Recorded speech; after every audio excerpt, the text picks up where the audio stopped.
Hi, my name is Josh Plaisance. I'm a lead pastor of the Dwelling Place. I served 12 years as children's pastor at multiple churches around the state of Ohio, as well as in my home state of Wisconsin as well. Today I want to talk to you about maybe one of the best and the biggest success stories that I had from my time as being a children's pastor.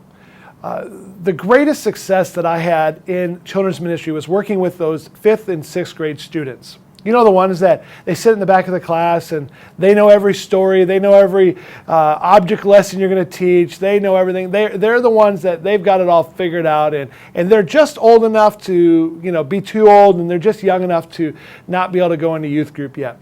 Well, we started a ministry called the Timothy Club. And it was a ministry that I had heard about, and so we started it for our 5th and 6th graders.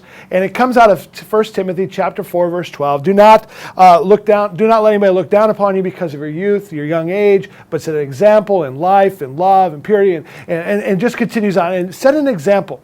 And we took the Timothy Club, and we would meet at a different time. I would meet sometimes on Saturday night or whatever worked well with those families, and I would use it as a discipleship tool.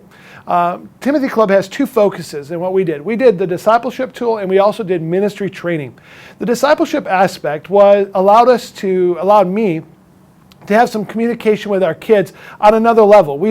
Sometimes we did Kay Arthur stuff with their Discovery series to maybe just getting a grip on the basics is another lesson that we did that was basic discipleship pieces and materials.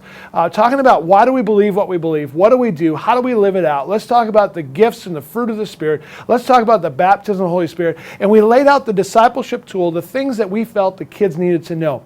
That was the core. If the kids were not involved in that piece of the puzzle, we required them then to not be involved in the ministry aspects. So we had the discipleship piece, and then we would step over to the other side and do the ministry training.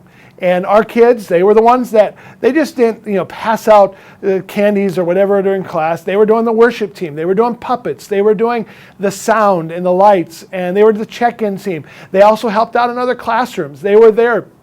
If we had cleaning days at the church, they were part of that. That was all part of the things that they had to do as part of the Timothy Club. We made T-shirts. We did this thing.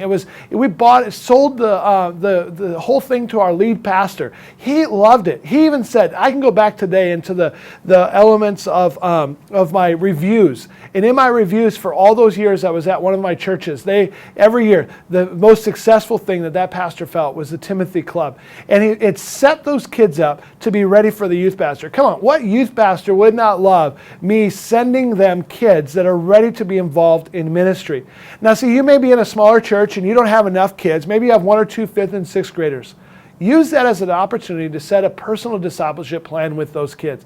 Challenge them. Go out and take them out you grab a hot chocolate or coffee, let them have a hot chocolate a couple times, maybe do that a couple times, and just say, I believe that God's got a plan for your life. And I know, and it may not be ministry, but it may be that God has a plan for their life and He wants to use them. And start to challenge them in the discipleship aspects. Get them a discipleship or a devotional and go through that with them.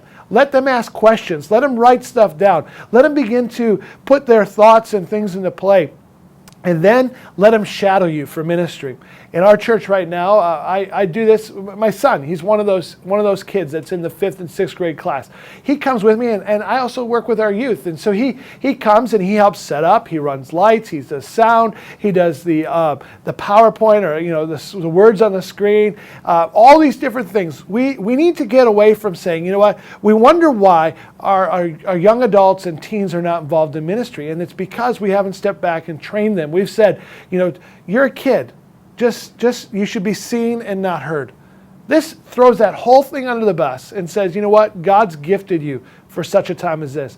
We've got the Timothy Club. Is something in our local churches. And then you're able to go on beyond that and go to one of the missions extremes that happen in the state. Right now there's 2 of them every year.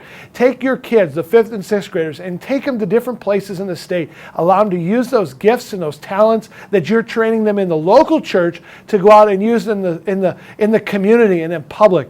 Friend, I can tell you, if this was a great success in my church and in my ministry, I know it'll be a great success in yours. Look up the Timothy Club. Look up the opportunities. Get and engage those 5th and 6th grade students.